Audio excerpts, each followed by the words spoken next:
পাকের মধ্যে আমার আল্লাহ পাক সব থেকে বেশি সালাতের কথা বলেছেন, নামাজের কথা বলেছেন। এতবার আমার আল্লাহ অন্য কোনো বিষয়ে তাকিদ দেননি, যেটা আমার আল্লাহ নামাজের বিষয়ে তাকিদ দিয়েছেন। সব থেকে বেশি তাকিদ দিয়েছেন নামাজ সম্পর্কে। কোরআন পাকের মধ্যে আল্লাহ পাক একটি জায়গায় নয়, দুটি জায়গা নয়, 82টি জায়গায় আমার আল্লাহ নামাজের কথা বলেছেন। ও আমার ভাইজানেরা, ও আমার মুরব্বী আব্বা জানেরা, তাই আপনার আমার সব থেকে বড় ইবাদত হলো, আল্লাহ পাকের সব থেকে বড় ইবাদত হলো আমি আপনি যে ইবাদত করি, এই ইবাদতের মধ্যে সব থেকে শ্রেষ্ঠ ইবাদত হলো নামাজ। সব থেকে শ্রেষ্ঠ ইবাদত কি? সব থেকে শ্রেষ্ঠ ইবাদত হলো নামাজ।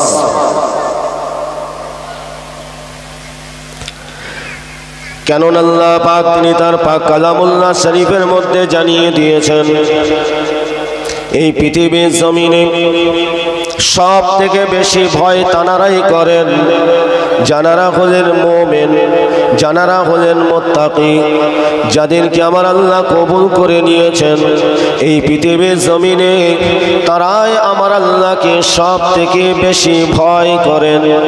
এই মুমিনদের সম্পর্কে আল্লাহ পাক কোরআন পাকের মধ্যে স্পষ্টভাবে জানিয়ে দিয়েছেন। আমার আল্লাহ পাক রব্বুল আলামিন জানিয়ে দিয়েছেন, আল্লাযীনা ইম্মাক্কান্নাহুম ফিল আরদি আকামুস সালাহ। আমার আল্লাহ পাক রব্বুল আলামিন বলেন, মুমিনরা পৃথিবীর জমিনে নামাজকে প্রতিষ্ঠিত করবে। যারা মুমিন হবে, যারা মুমিনা হবে, তাদের ভিতরে নামাজ থাকবে। মুমিনরা পৃথিবীর জমিনে তারা নামাজকে প্রতিষ্ঠিত করবে। বলুন সুবহানাল্লাহ। এই নামাজের মধ্যেই আল্লাহ পাকের মহাগ্রন্থ কিতাব পবিত্র কোরআন শরীফ আমার আল্লাহ পাক তেলাওয়াত করতে বলেছেন। বলুন সুবহানাল্লাহ। আল্লাহ পাক রব্বুল আলামিন এই নামাজের মধ্যে আমার আল্লাহ পাক তানার মহাগ্রন্থ কোরআন পাকের মধ্যে আল্লাহ পাক যে সূরাটাকে সব থেকে আমার আল্লাহ পাক বেশি আমার আল্লাহ পাক নামাজের মধ্যে তেলাওয়াত করতে বলেছেন, ওই সূরাটির নাম হলো সূরা ফাতিহা।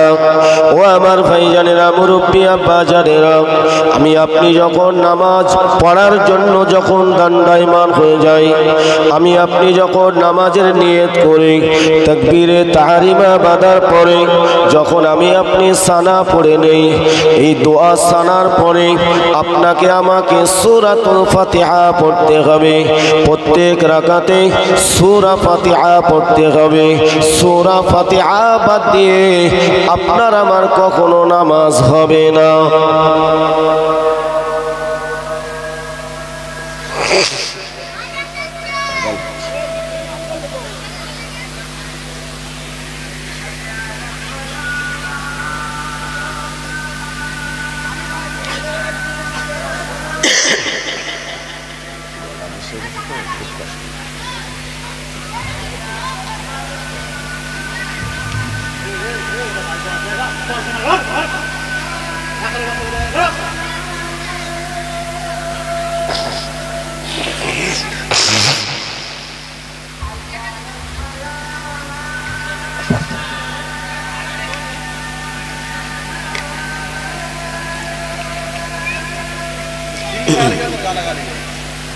এখানে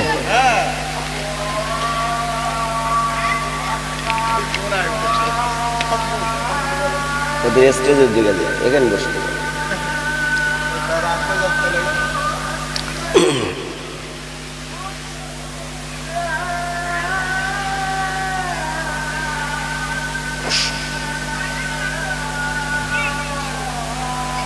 صل على سيدنا مولانا محمد وعلى آل سيدنا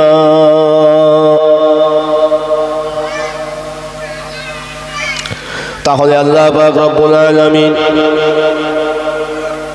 প্রত্যেক রাকাতে আমার আল্লাহ সূরা ফাতিহা তেলাওয়াত করতে বলেছেন। সূরা ফাতিহা বাদ দিয়ে আপনার আমার নামাজ হবে না। সূরা ফাতিহার পরে অন্য সূরা মিলাতে হবে।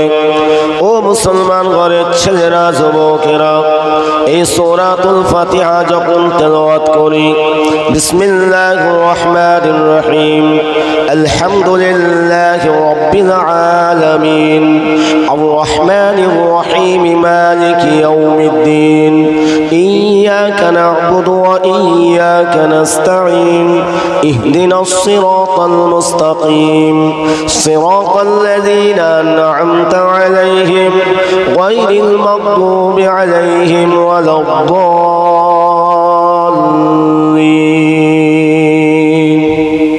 আমিন।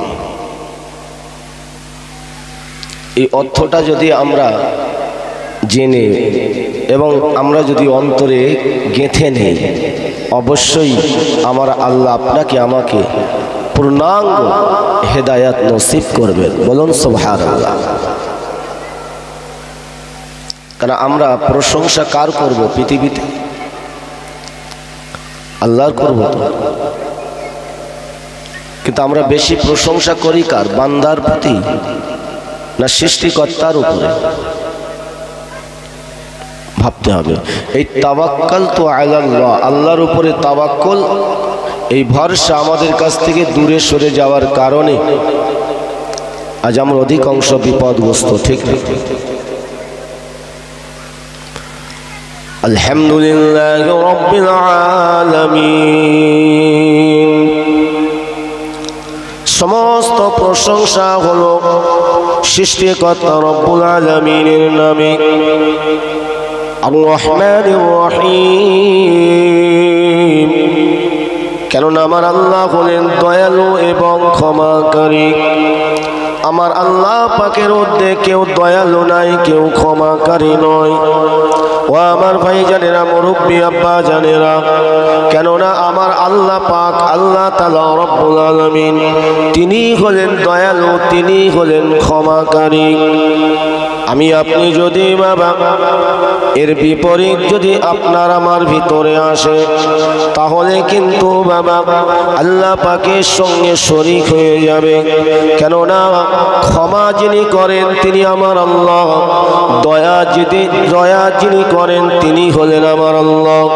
এই জন্য আমি আপনি যদি স্বীকার করে নেই আর রহমানির রহিম এই আয়াতের উপরে যদি আমি আপনি তাওয়াক্কুল করি আল্লাহর উপরে, যে আমার আল্লাহ ছাড়া আমার কেউ নাই, আমি বড় অপরাধ করেছি, আমি বড় অন্যায় কাজ করেছি, আমি বড় অন্যায় করেছি, আমি যদি আমার রব্বুল আলামিনের কাছে যদি আমার রব্বুল আলামিনের কাছে যদি তওবা করে যদি ক্ষমা চাই, অবশ্যই আল্লাহ পাকের এই নামের মধ্যে রহমানের মধ্যে দয়া আছে, রহিমের মধ্যে অফুরন্ত ক্ষমা রয়েছে। বলুন সুবহানাল্লাহ।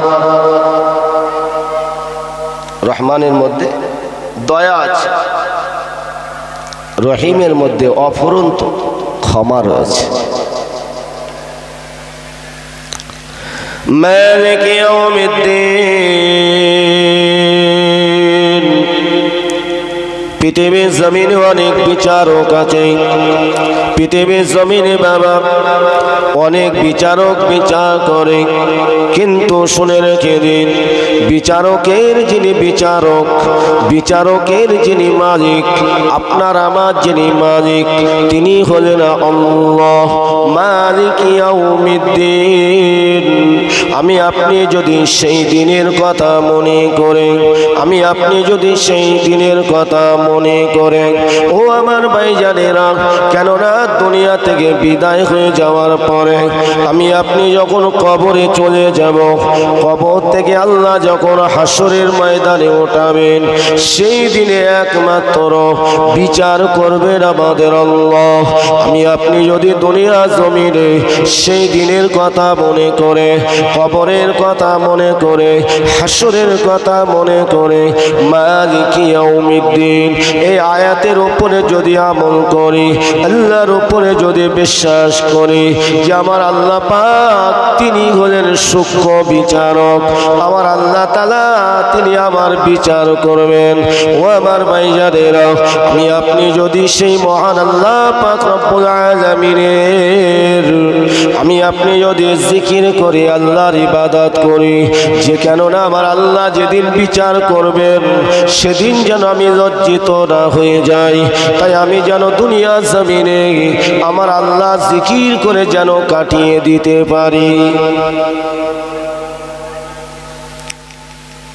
বিচার দিনের মালিক কে? আমার আল্লাহ। ইয়্যাকা না'বুদু ওয়া ইয়্যাকা নাস্তাঈন।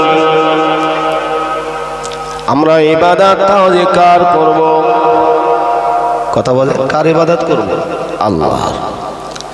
তাই তো আমরা নামাজের মধ্যে বলে থাকি ইয়্যাকা না'বুদু ওয়া ইয়্যাকা নাস্তাঈন। হে আমার আল্লাহ, আমরা আপনার ইবাদত করি, আপনার উপাসনা করি। যদি সত্যকারে ইবাদতটা আল্লাহর সন্তুষ্টি লাভের জন্য যদি হয়, ইবাদতটা যদি আমার আল্লাহর রাস্তায় যদি হয়ে থাকে, নিশ্চিত আপনার আমার ইবাদত, আপনার আমার আল্লাহ জিকির, কোরআন তেলাওয়াত আমার আল্লাহ পাক কবুল করে নেবেন। তাই আল্লাহর কাছে বলতে হবে সদা সর্বদা, একবার নয় দুবার নয়, সদা সর্বদা বলতে হবে ইহদিনাস সিরাতাল মুস্তাকিম। হে আমার আল্লাহ, আপনি আমাকে সোজা সরল রাস্তাটা দেখিয়ে দেন। আল্লাহ রাস্তাটা কি? সোজা রাস্তা। আমার আল্লাহ পাকের রাস্তাটা বাঁকা নয়। এই সোজা রাস্তায় আপনি কতটুকু চলতে পারছি? সোজা রাস্তায় যদি না চলতে পারি, তাহলে আল্লাহর ইবাদত কিভাবে করব?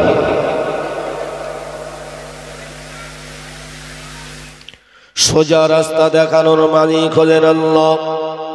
তবে ওই সোজা রাস্তায় চলার জন্য আল্লাহর কাছে সাহায্য চাইতে হবে।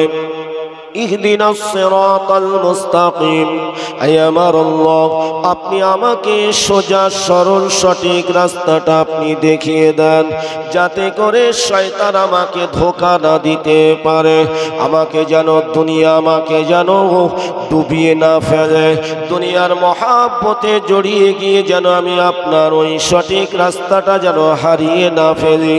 ও আমার আল্লাহ, তাই আপনি আমাকে সরল সঠিক রাস্তাটা আপনি পরিপূর্ণ দান করুন।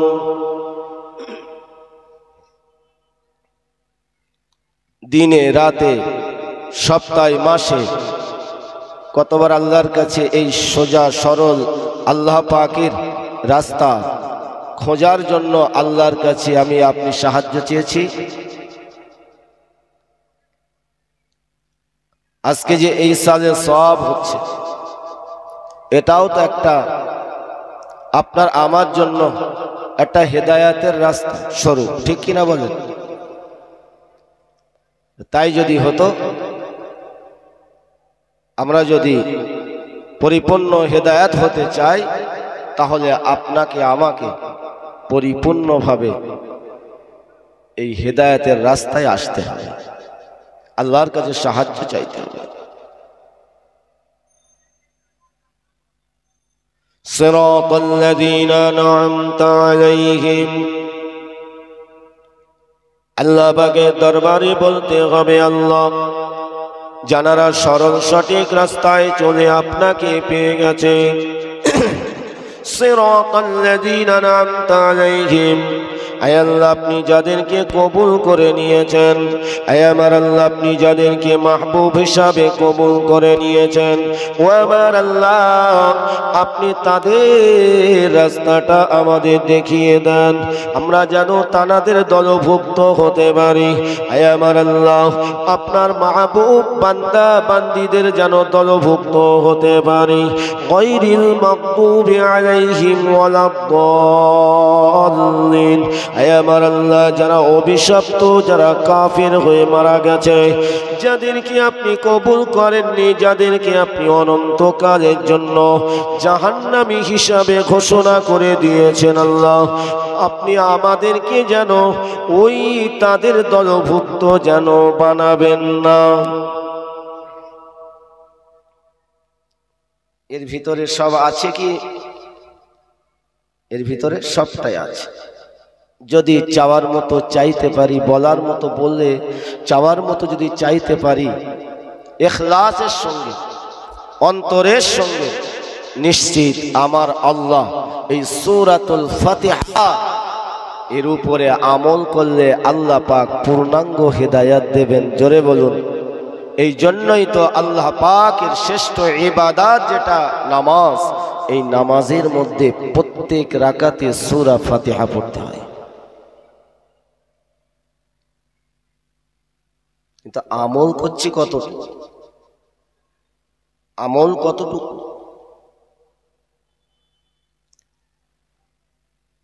মুসলমান ঘরের ছেলেরা যুবকেরা মুরব্বী আব্বা যারা হেদায়াতের রাস্তা পেতে গেলে আল্লাহ জিকির করতে গেলে আগে আপনাকে আমাকে আল্লাহকে ভয় করতে হবে আল্লাহর ভয় যদি আপনার আমার ভিতরে না আসে আমি আপনি তো আল্লাহর ইবাদত সেভাবে করতে পারবো না ঠিক কিনা বলেন আল্লাহকে যদি ভয় না করতে পারি তাহলে আপনার আমার ভিতর থেকে খারাপে নোংরামে জিনিস তো দূরে সরে যাবে না কেননা যে মানুষটা আল্লাহকে ভয় করে না দুনিয়া জমিনে যে মানুষটা আল্লাহ দুনিয়া পেয়ে যারা আল্লাহকে ভুলে যায় আল্লাহকে ভয় করে না দুনিয়া তাকে চেপে ধরে দুনিয়া তাকে চেপে ধরে ছাড়তে চায় না এবং আল্লাহর ওই বান্দাটা যখন দুনিয়ার মধ্যে দুনিয়ার মোহে জড়িয়ে যায় তখন তার দ্বারায় শয়তানি কাজ করতে কোনো বাধা হয় না ও মুসলমান শুনে রেখে দিন জেনে রেখে দিন যদি কিনা এই শয়তানি রাস্তা থেকে যদি বাঁচতে হয় তাহলে আপনাকে আমাকে পরিপূর্ণভাবে আল্লাহকে ভয় করতে হবে এই জন্যই তো আল্লাহ পাক কোরআন পাকের মধ্যে জানিয়ে দিয়েছেন ইয়া আইয়ুহাল্লাযীনা আমানুত্তাকুল্লাহ আল্লাহ পাক বলেন হে বিশ্বাসী ঈমানওয়ালা বান্দা বান্দীগণ ইত্তাকুল্লাহ তোমরা আমাকে ভয় করো আল্লাহ পাক কতটুকু ভয় করতে বললেন আমার আল্লাহ পাক পরিপূর্ণভাবে ভয় করতে বললেন বান্দা বান্দি তোমরা আমাকে পরিপূর্ণ ভয় করো ওয়াকুনু মা'আস সাদিকিন এবং তোমরা সত্যবাদী হয়ে যাও সত্যবাদীদের দলভুক্ত হয়ে যাও আমার আলোচনা কথাগুলো বুঝতে পারছেন তো আমি কি বলতে চাচ্ছি একটাও কি আমার কথা বলছি আল্লাহ পাকের কোরআন বলছি আর কোরআনই হলো ইসলামের সংবিধান কোরআনই হলো হিদায়াতের রাস্তা জোরে বলুন সুবহানাল্লাহ কেন কোরআন পাক যতদিন কমপ্লিট না হয়েছিল আল্লাহর মনোনীত ধর্ম ইসলামও কমপ্লিট হয় নাই আমার আপনার নবীর দিন ইসলাম প্রচার তাও কমপ্লিট হয়নি যেদিন কোরআন কমপ্লিট হয়েছে আমার আল্লাহর মনোনীত ধর্ম ইসলামও কমপ্লিট হয়েছে বলুন সুবহানাল্লাহ কেননা আল্লাহ পাক রব্বুল আলামিন যখন এই আয়াতটা নাযিল করে দিয়ে জানিয়ে দিয়েছিলেন اليوم أكملت لكم دينكم وأتممت عليكم نعمتي ورضيت لكم الإسلام دينا আল্লাহ পাক নবীকে জানিয়ে দিয়েছিলেন আমার নবী আপনি অনেক কষ্ট করেছেন অনেক মেহনত করেছেন ইয়া আমার নবী আমার রাসূল আমি আল্লাহ পাক আপনার ওসিলায় আমার দ্বীন ইসলামকে কমপ্লিট করে দিয়েছি হাবিব আপনি আর কোনো চিন্তা করবেন না আপনার উম্মত উম্মতীদের জন্য আমি আমার মহাগ্রন্থ কিতাব শ্রেষ্ঠ কিতাবকে আপনার ওসিলায় দান করেছি আমার সেই মহাগ্রন্থ কিতাব কমপ্লিট হয়ে গিয়েছে আল্লাহ পাক আমার আপনার নবীকে জানিয়ে দিয়েছিলেন, আমার হাবিবে আমার নবী, আমার কোরআন কমপ্লিট আপনার উপরে নাজিল হয়ে গিয়েছে। এই জন্য আমি আল্লাহ পাক জানিয়ে দিলাম আমার ইসলামটাও কমপ্লিট হয়ে গিয়েছে। আমার ইসলাম কিয়ামত পর্যন্ত জিন্দা থাকবে, কেউ ধ্বংস করতে পারবে না, কেউ শেষ করতে পারবে না। কেননা আল্লাহ পাক স্বয়ং জানিয়ে দিয়েছেন ইন্নাদ-দীনা ইনদাল্লাহিল ইসলাম। আল্লাহ পাক জানিয়ে দিয়েছেন যে আমার মনোনীত ধর্মের নাম হলো ইসলাম। আপনি আর চিন্তা করবেন না, আর আপনি ঘাবড়াবেন না, আপনার ওসিলা আমার দিন কমপ্লিট। তবে আল্লাহ পাক জানিয়ে দিয়েছেন হাবিব আপনি শুনে রাখেন, আপনার উম্মত উম্মতিরা যদি আমার ইসলামের মধ্যে প্রবেশ করে, তারা যদি আমার ইসলামের মধ্যে দাখিল হয়ে যায়, তারা যদি আমার ইসলামের ছায়াতলে প্রবেশ করে, অবশ্যই আমি আল্লাহ পাক, আমি আল্লাহ তাদেরকে কবুল করে নেব। আমার হাবিবে আমার নবী শুনে রাখেন, যারা পরিপূর্ণভাবে আমার ইসলামের মধ্যে প্রবেশ করবে, আল্লাহ পাক জানিয়ে দিয়েছেন তাদের কোনো ভয় থাকবে না, তাদের কোনো চিন্তাও থাকবে না। কেন আল্লাহ পাক জানিয়ে দিয়েছেন ইয়া আইয়ুহাল্লাযীনা আমানু, হে বিশ্বাসী মানওয়ালা বান্দা বান্দিগণ, উদখুলু ফিস সিলমি কাফা। আল্লাহ পাক রব্বুল আলামিন জানিয়ে দিয়েছেন বান্দা বান্দি তুমি পরিপূর্ণভাবে ইসলামের মধ্যে প্রবেশ করো। তুমি যদি আমার ইসলামের মধ্যে আসতে পারো তুমি লাভবান হবে, আর তুমি যদি আমার ইসলামের বাইরে চলে যাও আমার ইসলাম ধর্মের কোনো ক্ষতি হবে না। জোরে বলুন সুবহানাল্লাহ। কোনো ক্ষতি হবে না। ক্ষতিগ্রস্ত কে হবে? যে ইসলাম থেকে বেরিয়ে যাবে, সেই ক্ষতিগ্রস্ত হবে। এই জন্য আল্লাহ পাক জানিয়ে দিলেন ওয়ালা তাত্তাবিউ খুতুওয়াতিশ শাইতান। আল্লাহ পাক জানিয়ে দিলেন খবরদার খবরদার তোমরা যেন শয়তান ইবলিসের তাবেদারি যেন করবে না।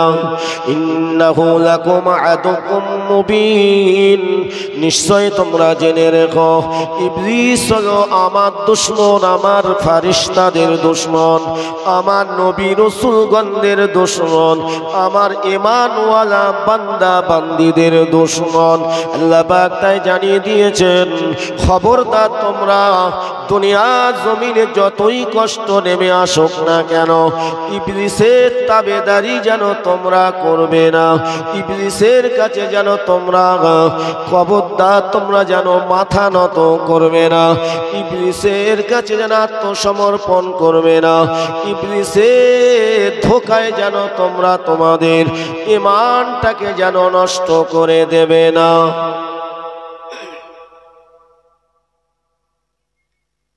দুনিয়াতে দুটো জিনিস চলছে, একটা ভালো আর একটা খারাপ, ঠিক না?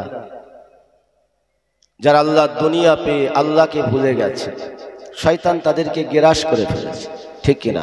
তাদের দ্বারাই খারাপ কাজ করতে কোনো বাধা আসে না। কেন? শয়তানের পক্ষে যারা চলে যায় তাদের ভিতর থেকে আল্লাহ পাকের ভয়টা সরে যায়। আল্লাহর ভয় যার ভিতরে নাই তার দ্বারাই তো খারাপ কাজ নেমে আসবে। এতে কি আমার আল্লাহর কোনো ক্ষতি হবে? না। এতে কি আমার নবী পাকের ক্ষতি হবে? কোরআন পাকের ক্ষতি হবে? আমি আপনি যদি বলি যে আমি তোমার কথা নিলাম, তো কি হবে? ক্ষতিগ্রস্ত কে হবে?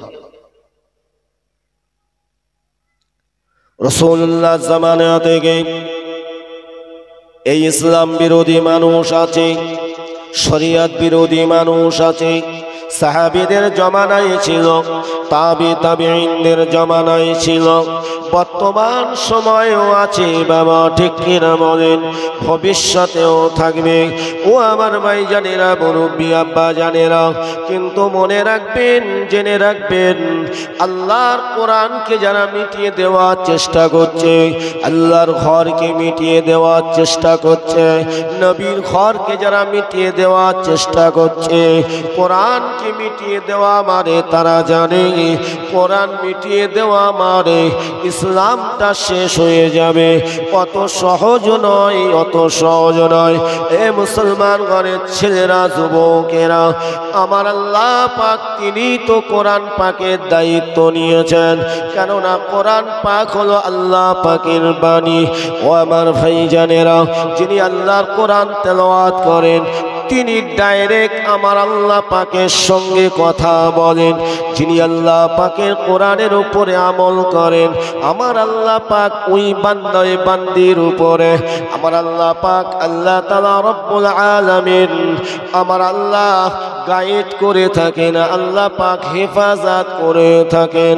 ও আমার ভাইজানেরা, মুরব্বী আব্বা জানেরা, পৃথিবী জমিন থেকে যদি সব কোরআনগুলো যদি সমুদ্রে নিক্ষেপ করে দেওয়া হয়, শুনে রেখে দিন, জেনে রেখে দিন, যদি ওই সমস্ত কোরআন বিরোধী মানুষগুলো, শরিয়াত বিরোধী মানুষগুলো, ওই জালিম অত্যাচারীগুলো যদি আল্লাহ পাকের মনোনীত ধর্ম ইসলাম, ইসলাম ধর্মের সংবিধান শ্রেষ্ঠ বাণী কোরআন, এই কোরআনটা যদি তারা সমুদ্রে নিক্ষেপ করেও দেয়, শুনে রেখে দিন, তথাপিও আল্লাহ পাকের কোরআন শরীফের একটি নোক্তা পর্যন্ত, একটি জবজের পেশ কখনোই তারা লুকাতে পারবে না, পারবে না, কখনোই তারা ধ্বংস করতে পারবে না।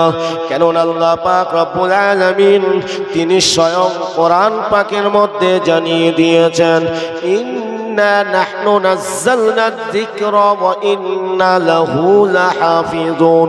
আল্লাহ পাক কোরআন পাকে জানিয়ে দিয়েছেন কোরআনের অপর নাম হলো জিকির। আল্লাহ পাক বলছেন, নিশ্চয়ই কোরআন পাক নাজিল করেছি আমি আল্লাহ, এই কোরআন হেফাজতের দায়িত্ব স্বয়ং আমি আল্লাহ নিজেই নিয়েছি। আল্লাহ বলেন, আমার কোরআনকে আমি কিয়ামত পর্যন্ত জিন্দা রেখে দেব। কত রকম ভাবে চক্রান্ত চলছে আল্লাহর কোরআনকে মিটিয়ে দেওয়া, আল্লাহ দিন শরিয়ত ইসলাম থেকে আমাদের বার করে দেওয়ার চেষ্টা চলছে। এই চেষ্টা তারা করেই যাবে, কিন্তু তারা কখনোই সফল হবে না। পূর্বেও হয়নি, বর্তমানে হবে না, ভবিষ্যতেও হবে না। তবে হ্যাঁ, অনেকে মুসলমান বলে দাবি করে অথচ মুনাফিকি করে। আসলেই তো তারা আল্লাহকে ভয় করে না। যারা অর্থের লোভে, সম্পদের লোভে, নেতৃত্বের লোভে, কি বাবা, যারা কিনা নামে মুসলমান কিন্তু কাজে কোরআন বিরোধী, শরিয়াত বিরোধী, এরা কোনোদিন অল্প সময়ের জন্য ঈমানওয়ালাদের হ্যারেস করবে, কিন্তু আমার আল্লাহ ঈমানওয়ালাদের ঈমানকে আল্লাহ তাজা করে দেবেন, কিন্তু ক্ষতিগ্রস্ত তারাই হবে। অথচ মুসলমান বলে দাবি করবে, মসজিদেও যাবে, নামাজ পড়বে। আমার নবীর সময় মুনাফিক ছিল না? সব থেকে বড় মুনাফিক হচ্ছে আব্দুল্লাহ ইবনে উবাই। হযরত আব্দুল্লাহর পিতার নাম হলো উবাই। ও আমার ভাইজানেরা, মুরব্বী আব্বা জানেরা, ইসলামকে সব থেকে বেশি ক্ষতি করেছে মুনাফিক।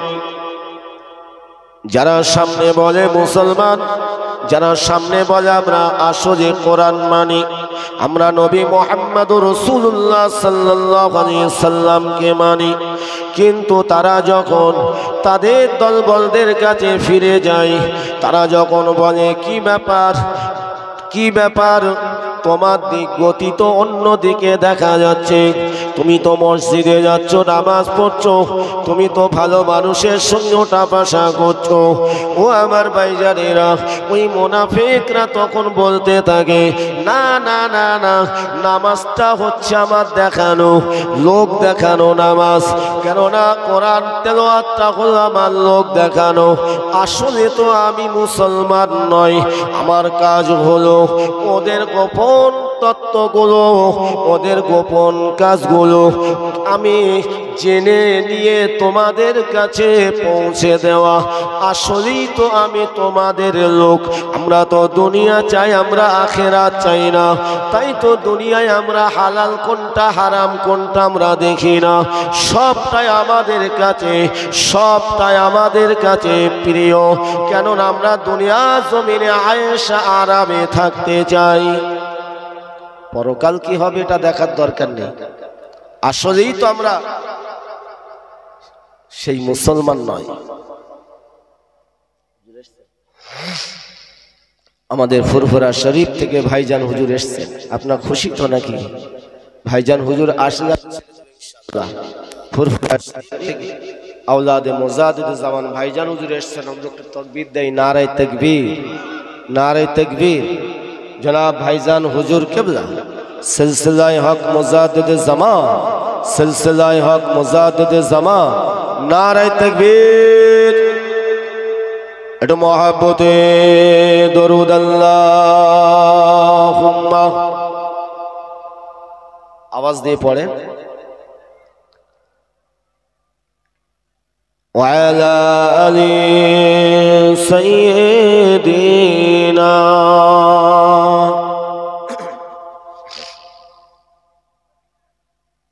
এর সব থেকে ভয়ঙ্কর কারা? ইসলাম ধর্মের সব থেকে বড় শত্রু কারা? একটু জোরে বলেন। মুনাফিক।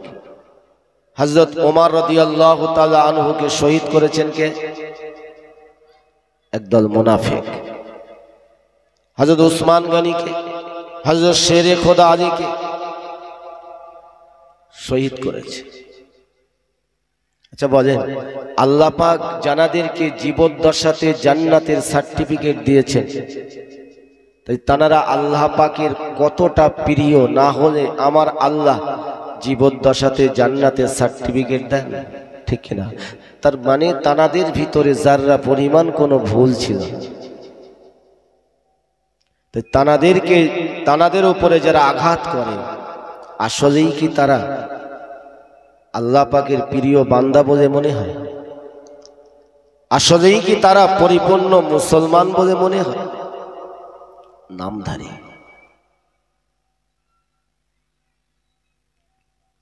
আল্লাহ নবী সাহাবী, আল্লাহ নবী জামাতা হযরত উসমান গনি রাদিয়াল্লাহু তাআলা আনহু,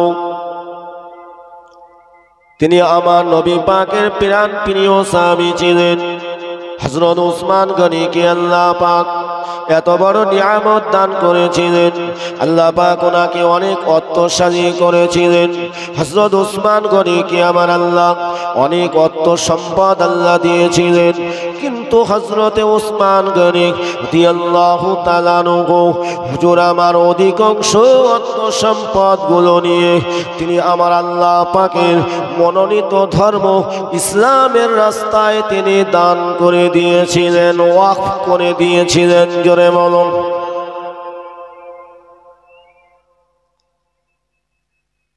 ওয়াকফ করে দিয়েছিলেন।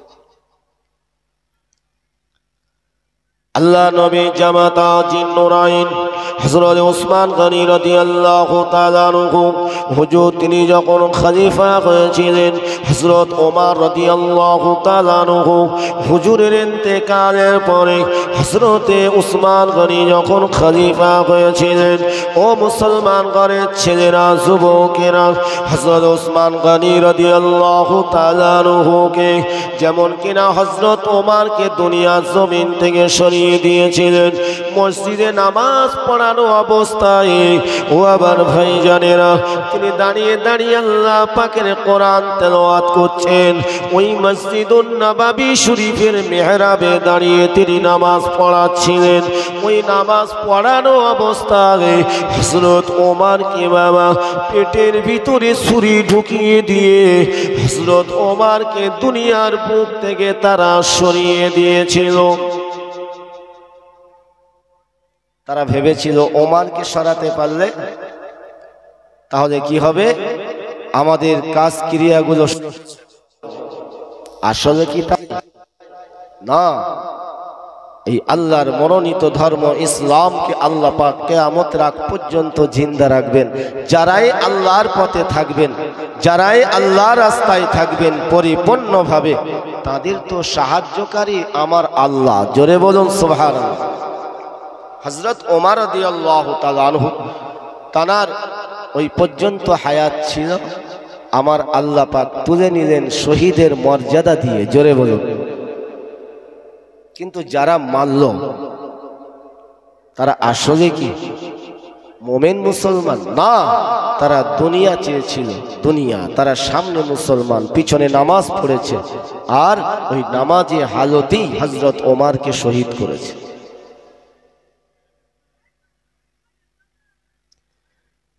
হযরত ওমর যখন ইন্তেকাল হয়ে গেছিলেন, হযরত ওমরের লাশ মোবারকটা আছে কোথায় জানেন?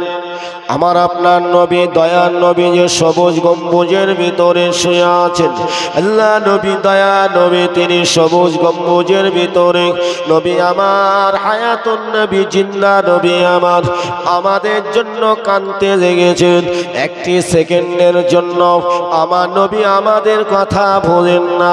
ও মুসলমান ঘরের ছেলেরা, যুবকেরা, আমরা নবীর দেওয়ানা, আমরা নবীর উম্মত বলে দাবি করি, আমরা নবীর উম্মতি বলে দাবি করে মুখে দাবি করলে হবে না, কাজে পরিণত করতে হবে।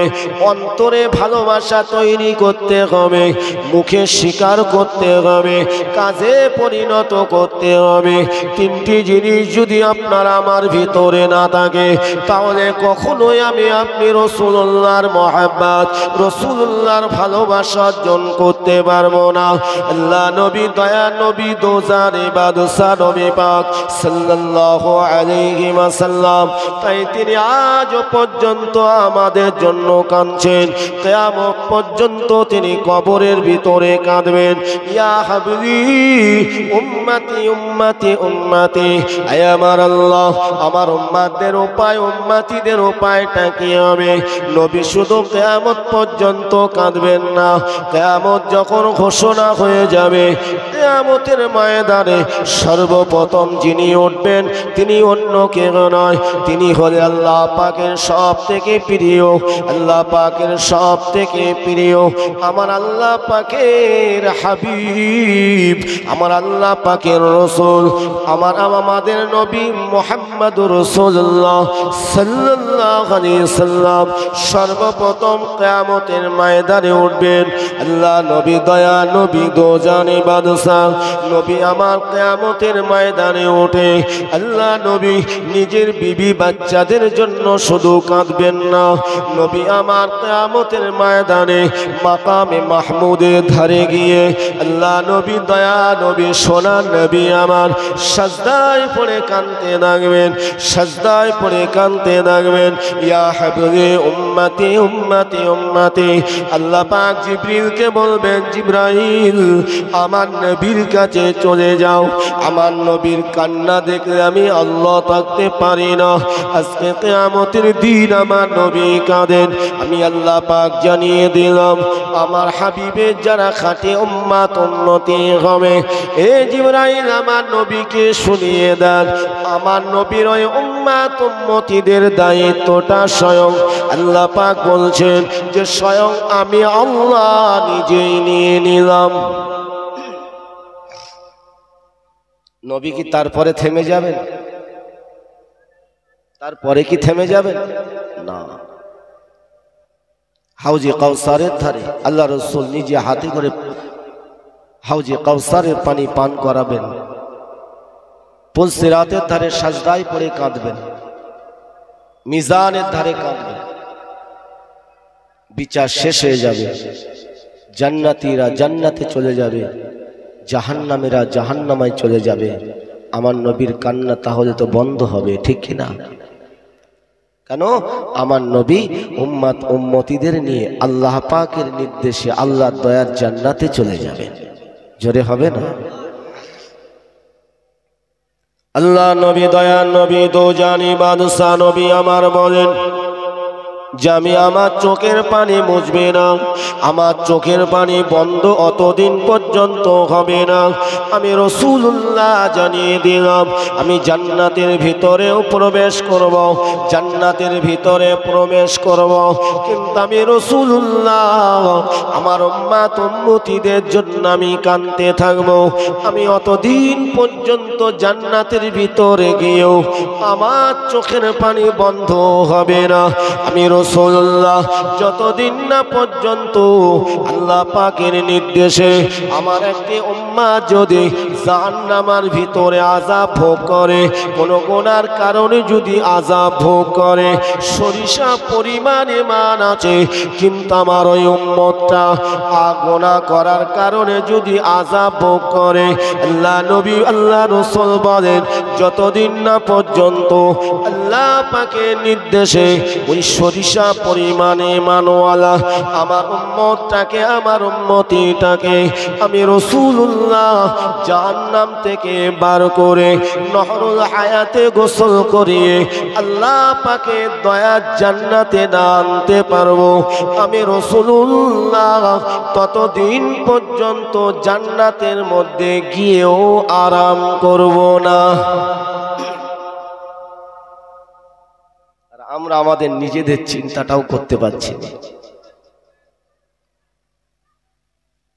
এ মুসলমান ঘরের ছেলেরা, যুবকেরা, তাই হযরতে ওমর যখন ইন্তেকাল হয়ে গেলেন, মদিনা শরীফে কে খলিফা হবেন, কে মদিনার মসজিদে নববী শরীফের ইমাম হবেন, ও আমার ভাইজানেরা, ওই সময় সকলে আলোচনা সাপেক্ষে বাবা হযরতে উসমান গনিকে বাবা মদিনা শরীফের খলিফা বানিয়ে দিলেন, মদিনা শরীফের গভর্নর বানিয়ে দিলেন। হযরত উসমান গনিকে বাবা মদিনা শরীফের ইমাম বানিয়ে দিলেন। আসলেই তো কবুল করেছেন আমার আল্লাহ, জোরে বলুন।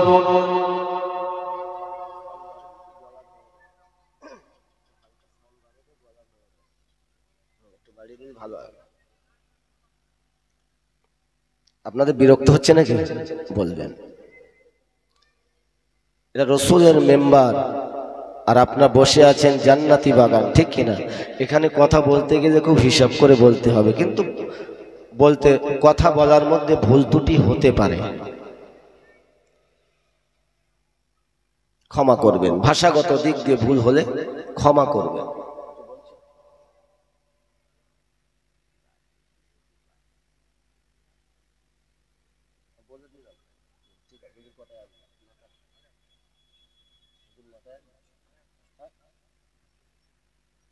আচ্ছা, ঠিক আছে। ও আমার ভাইজানেরা, ও আমার মুরব্বী আব্বা জানেরা, ঠান্ডা মাথায় বোঝার চেষ্টা করবেন। কেননা বাবা এটি হলো রাসূলুল্লাহর মেম্বার, এই মেম্বারের মর্যাদা অনেক। এখানে কথা বলতে গেলে হিসাব করে বলতে হবে, ঠিক কিনা? কেননা আপনাদের আগে আমি ধরা পড়ে যাব। বেফায়েশ কথা বলা যাবে না, আনন্দ ফুর্তির কথা বলা যাবে না। এখানে কথা বলতে গেলে কোরআন সুন্নাহর উপরে বলতে হবে।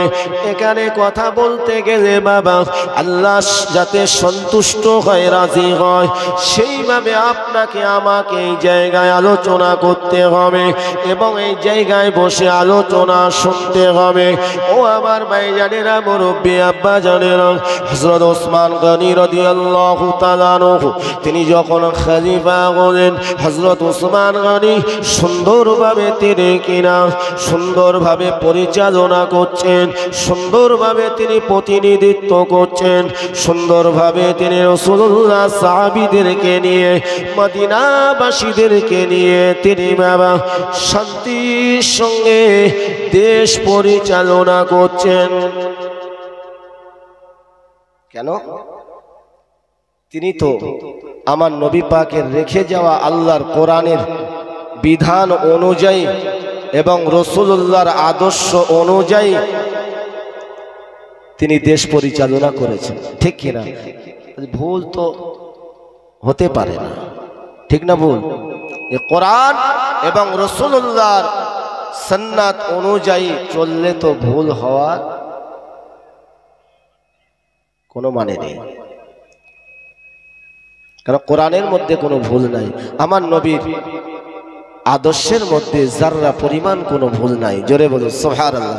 যারা কোরআন সুন্নাহর উপরে চলবেন, আপনার ফ্যামিলি থেকে নিয়ে শুরু করে সবটাই ফুলের মতো সুন্দর হয়ে যাবে, বলুন সুবহানাল্লাহ। আর যদি আপনি কোরআন সুন্নাহ বাদ দিয়ে কাজ করি, কখনো বাবা সুখ আসলেও শান্তি কখনো আসবে না, সুখ আসলেও শান্তি আসবে না, শান্তি আলাদা জিনিস।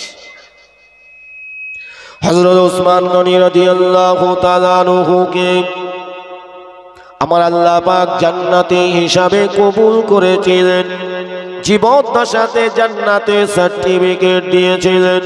ইসলামের মধ্যে অনেক অবদান ওনার ছিল ও ভাইজানেরা, কিন্তু একদল মুনাফিক এবার তারা উঠে পেড়ে লেগেছে বাবা হযরত ওসমান গনির মতো মানুষকে দুনিয়ার বুক থেকে সরিয়ে দিতে হবে।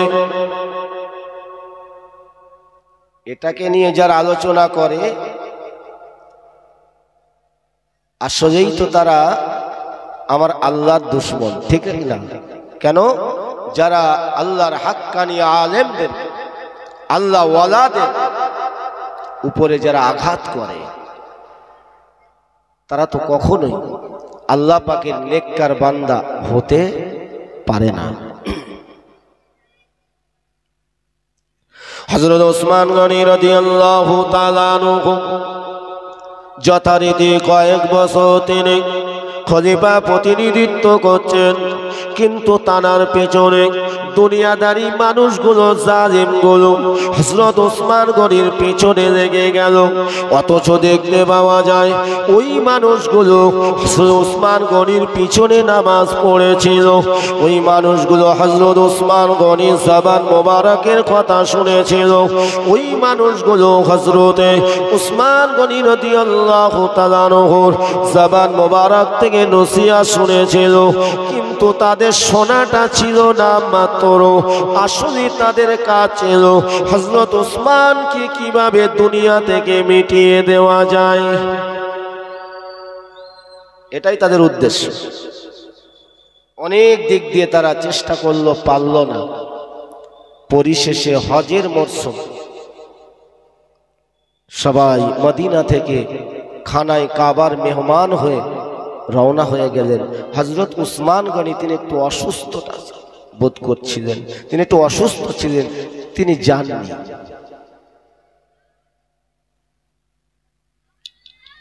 হযরত ওসমান গনি রাদিয়াল্লাহু তাআলা আনহু তিনি মদিনা শরীফে আছেন। ও আমার ভাইয়ানেরা, ওই মুনাফিকগুলো বাবা ওই কাফেরদের চক্রান্তে, ওই সমস্ত কাফেরদের চক্রান্তে ওই মুনাফিকগুলো অর্থের লোভে, সম্পদের লোভে, দুনিয়ার লোভে বাবা তারা হযরত ওসমান গনির মতো নিরীহ মানুষকে তারা দুনিয়ার বুক থেকে সরিয়ে দেওয়ার জন্য একেবারে তৈরি হয়ে গেল। তাদের বাবা একেবারে তারা সিদ্ধান্ত নিয়ে ফেললো। ওই সময় তারা কাফেরদের কাছে গিয়ে বলেছিল, যারা ডাইরেক্ট ইসলামকে বিরোধিতা করে তাদেরকে চেনা যায়, ঠিক কিনা? কিন্তু যারা ইসলামকে মান্যতা দেয় মনে করে যে আমি ইসলামকে মানি, অথচ তারা ইসলামকে মানে না, তারাই তো চরম শত্রু। যারা ইসলামের মধ্যে প্রবেশ করে আল্লাহর মনোনীত ধর্ম ইসলামের উপরে আঘাত করে।